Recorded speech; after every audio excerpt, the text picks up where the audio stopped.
Ready? Yes. Hey, what's up? Welcome to the Rainbow Table. I am Miss Davis. I am Tiffany. Crystal. That's it. Move. Check in. We're checking in, y'all. Gwen.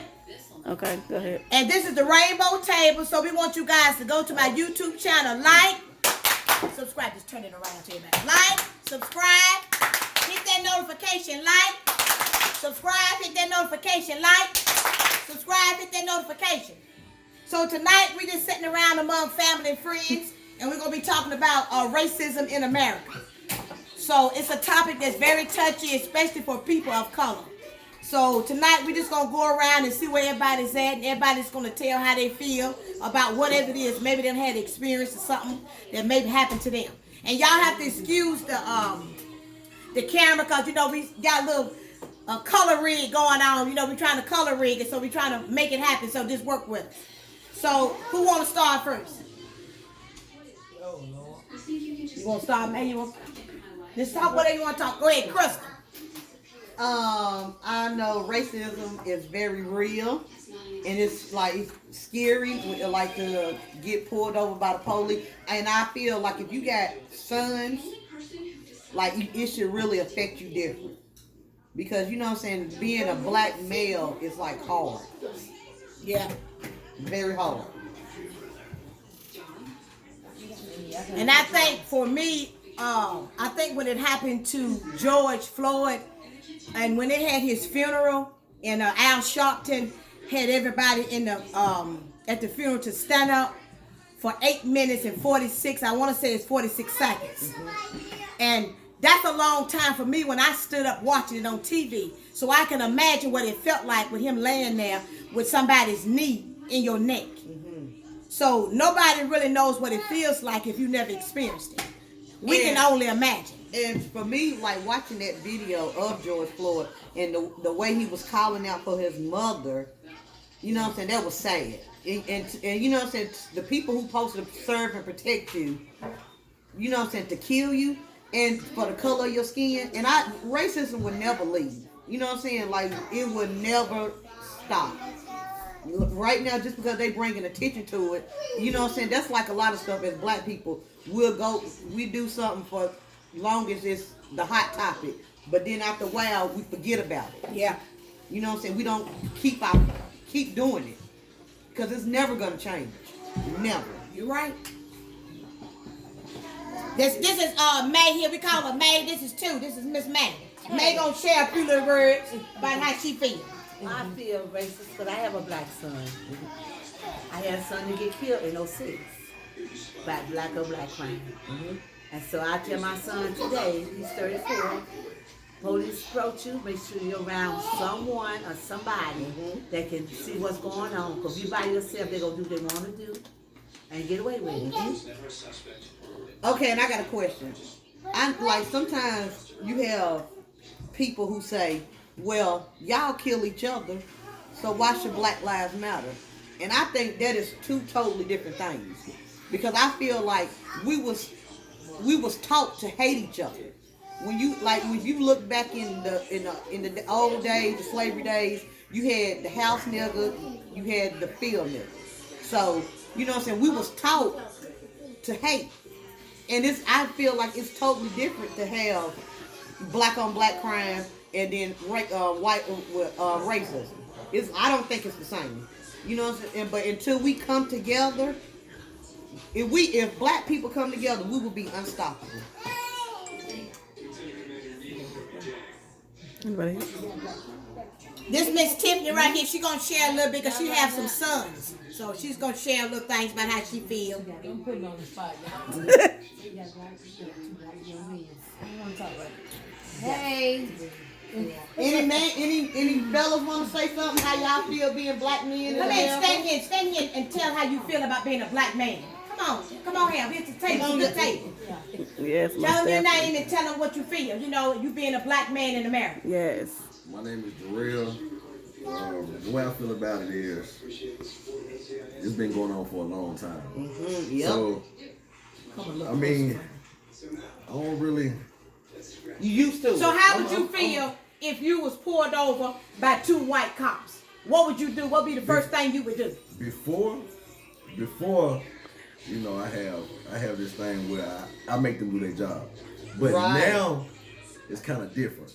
You know what I mean? Like it's kind Yeah, of different bro. because you don't know what's gonna happen if you say something to them and you know you put your hands in your pocket they think you're reaching for doing. So I know my rights. Right. So I just have to do what I need to do. But it's crazy though because it's a lot of men out here getting killed. Now it's women.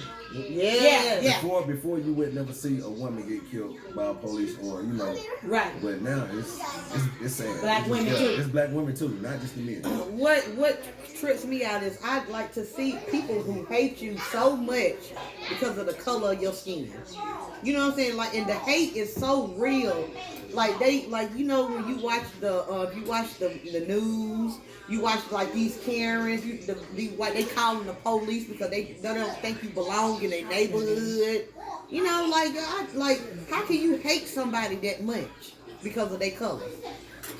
All black people are not bad. All black people are not criminals. And just to make it clear, make it plain, we're not saying all police officers, because it's not all. We real clear on that today. It's not all. And everybody that's a different color than what I am is not racist. No, Everybody's no. not prejudiced. So we want to make that clear at the table because I don't want nobody commenting, talking crazy at the bottom of my page. So we want to make it clear. We're not saying all police officers, but you never know what somebody's feeling if you're not walking in their shoes. You know, so you can't say what you will and will not do because when the time comes, you get paranoid. You don't know what you're supposed to do and not do. But I do feel this. I do feel like they need to start standing up when they know that these police officers are not right. Right. You know what I'm saying? If you know your coworker is not right, stand up. Don't be silenced because you can stop it.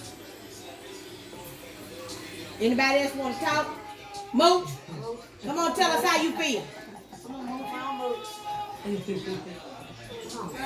This is D. This is Miss Mooch. This is D.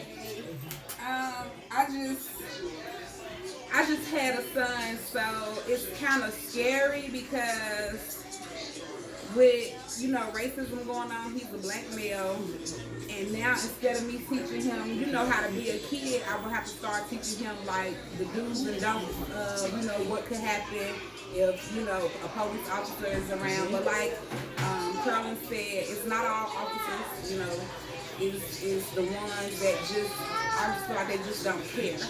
And they feel like they can get away with it.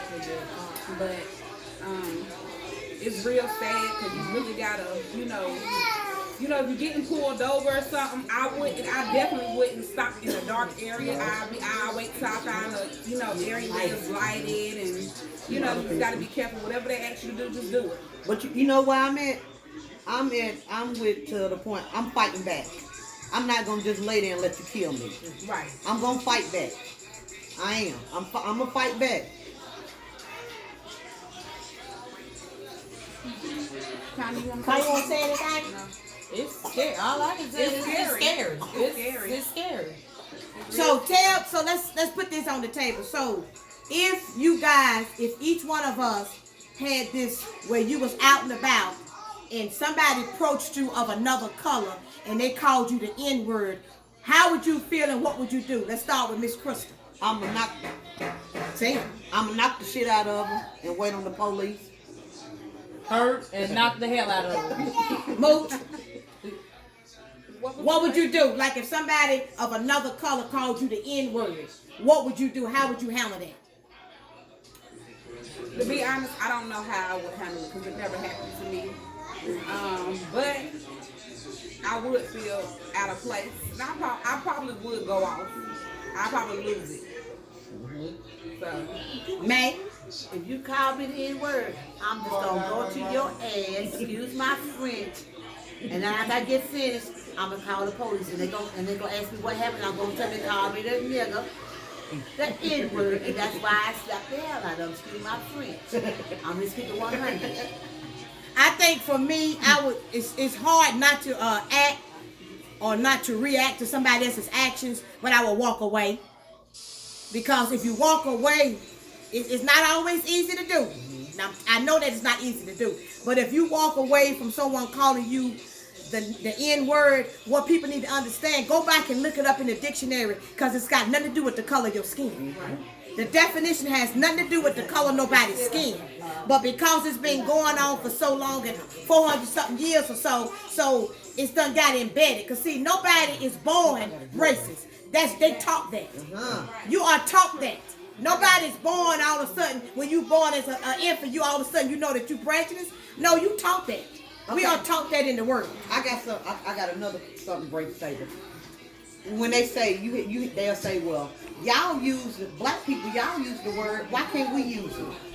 And I just feel, no, you can't use it. Don't say it in a song, don't say it playing.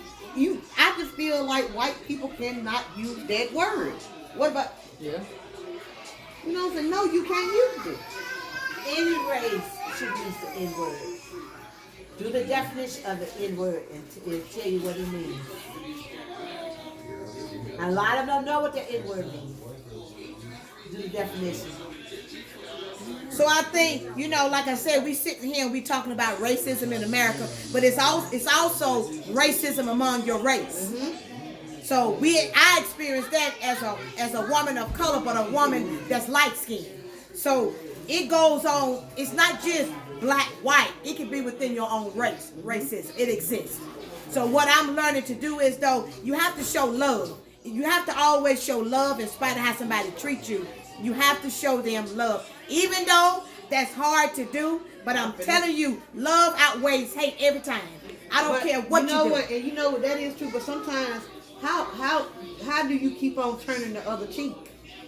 Do that make you stupid? Because each time you keep letting the person, they keep doing it, they keep doing it, they keep doing it, they keep doing it, they keep doing it. And you may say, I'm going to go away, I ain't going to fool with this person. But they keep on, so when is enough is enough. Okay, sometimes I think for me, I'm speaking from the eye. For me, what I do is I pray. And everybody's not where I'm at with the praying, but I pray because I know God take care of things. I may not even see what's going to happen to that person that's done me wrong or done called me the N-word, but I'm telling you that day will come, because karma is a beast. So it comes back and bites you. So everybody's done wrong, and done all these police officers did wrong, and a lot of them didn't get rolled up, they didn't get fired and nothing. So a lot of them doing a whole lot of stuff and don't nobody know nothing about it, because the blue protects the blue. Yeah, I believe that blue protects the blue. I just think if us as black people, if we stuck together, we will run the world. We could, but we don't know how to get along. No, we don't as a race. We so messed up, it's crazy. And we should be able to, like a lot of other races, they're able to live 4 and 5 families together. But a lot of black people can't do that because they too afraid you're going to get ahead of them. Instead of trying to help each other, and we all bringing each other up, we ready to tear somebody down. See, black people, a lot of them are quick to jump on the wagon of quick scheming. They love to quick jump on that. When you start talking about something that's got more value with it, when they're talking about stocks and investing in your future and in your children's future, nobody want to hear that. But if I start talking about doing something scheming, they're ready to jump on board. But you know what? And I can testify to that, because I have learned that if I take my time, and the longer it takes me to get it, the better the reward is. Yeah. You know what I'm saying? Because when it's quick, it ain't no good. It ain't gonna last long. I have learned that. So what do y'all think we can do as people of color to help make a difference in the world? What could you do as an individual person to make it a little bit better for somebody else? Start with your kids. Well, for me, with my kids. Yeah. Okay. Well, with me, it would be my kids, and also too with, like, you know what I'm saying, bettering myself. Bettering myself, you know what I'm saying, looking at my flaws, you know what I'm saying, because, like, I do, sometimes I act like a nigga, you know what I'm saying, so, this I like bettering myself, getting myself together, so I can be able to go out here with a pure heart and help others. That's good. Mooch. Yeah. I would start with my son as well. just try to, like I say, better myself, because I ain't perfect. I'm by far from perfect. Love on each other. That's another thing, because a lot of people don't have love, so it starts with that. My question is, and why us black folks can't get along like how the Mexicans and white, excuse me, but why we can't, like they can build together. You got about 20 Mexicans stand together and they don't argue. Because Carla said it, because hate, they're too scared that one's gonna get ahead of the other. Yeah, and that's the truth. Scared one's gonna. Yeah. I tell people all the time, knowledge is power, but it's even more powerful when you use it. Because you can have knowledge and not use it. So use your gifts that you have. So if you want to open up a business, don't be afraid of what somebody else is saying. Just go on and do it. If it's something you gotta, you know what? But it ain't, it's nobody's business. If you don't, sometimes you have to move in silence. Sometimes you have to. you do. You got people pray against you. And I think we need, like, it's like for me, like I just need, like, if a group of, like, it sometimes feel good to sit down with my family, or like you know what I'm saying, a group of friends who I know we gonna build each other up. You know what I'm saying? Because if spirits don't connect, and like now that I'm getting, like, it's gotta be about spirits connecting. You know who's really for you and who's not. You know, you can feel the energy. Because I be talking to a lot of my friends and people that I know of color about stocks. Now, I'm learning a whole lot about stocks and investing and stuff. So if I'm learning and I'm growing and I'm prospering, why not want my people to come with me? But it's like soon as I start talking about stocks with black people, some of them, it's like I'm talking a foreign language, or I'm speaking on something that's against the law. But if I talk about a quick scheme, everybody now talking about this thing that's going on where you put $100 and you get $600 back, whatever it's called. I ain't doing that, so don't nobody ask me and don't inbox me, because Miss Davis ain't doing it. Now, I had a friend that told me about it. Like I told her, that's her business. She want to do it, that's her. I'm investing in stocks, something that I know that is real. I know it ain't no scam. Yeah, stocks is up and down. It comes and goes, but you invest in long term. You learn about it. Keep on learning, and that's what I'm doing. So I'm gonna keep on learning about it, and I'm investing. But I want my black people to come with me. Why would you not want everybody to come with you and prosper? But I want people to understand, people of color, just know this. You can be anything in this world you want to be. Anything, it don't matter. You can be whatever you want to be, but you got to put your mind to it, and you got to work for it. Ain't nothing coming overnight. You got to work for it. And do it at your own pace. Do it at your own pace. Don't let nobody force you to do anything that you don't want to do. You do it how you want to do it, when you want to do it. And never give up. Yeah, never give up. You come too far to turn around now. Never give up. Mooch. That's it. I mean, that's what it is. That's it. So we said, like I said, we talked about a number of subjects. We talked about racism. We talked about prosperity. We talking about success, because we want our people of color to be successful. And don't let nobody tell you that you can't, because you can't. Don't matter how old you are. It don't matter. If you want to do something, put your mind to it. There's resources out here.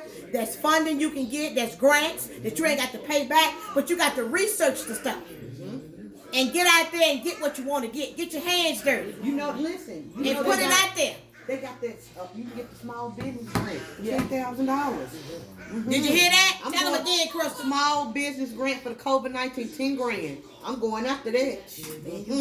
And that right there, we want to put information out there so people can know. Look at my vision board. Right here. Yep. That was my vision board. We made that what? About 2 months ago. Because I think Okay, so share it with them. Tell them what it's about. My vision board. And it's the name of my restaurant, Granny Greens. Good food. And then Oprah. I have Oprah money. I want travel. I want family sticking together. I always take God with me. Graduate. And money. That's good. I'm just speaking into existence. And let them know how long you've been talking about Granny Greens, and now it's coming to full I've circle. been talking about Granny Greens for probably about 7-8 years. And now I'm on my way to do my LLC and just try to find me a building. That's good. That's good right there. And just know you can do anything you put your mind to. It ain't nothing you can't do. You can do anything in this world. But you have to put your mind to it and you have to focus on it. Yep. And keep pressing your way through because the enemy will come in there and have you thinking that you ain't good enough, or you ain't smart enough, or you ain't small enough, or you ain't this whatever enough. Yes, but he just did know that enough. what you is, you are enough just as you is. So we just want to come with y'all this evening and share a few things about racism and prosperity, success. And we want our black people to prosper. Yes. So when And y'all get Trump out of office. Trump gotta go. Vote. and get out there and vote. Yeah. Vote. Because if you don't vote, then you talking, your opinion don't matter. So go out there and vote. And if you ain't registered, vote. And also, just because you're a felon, you can still vote. Yeah, you can. You can. You can still vote. So we want to thank you guys for coming to the table and listening to us. And we would like you guys to go to our YouTube channel, like, subscribe, hit that notification, subscribe, hit that notification, and we thank you. And please share our videos and comment, and we thank you. God bless, and we're out. We'll be back next week. We out.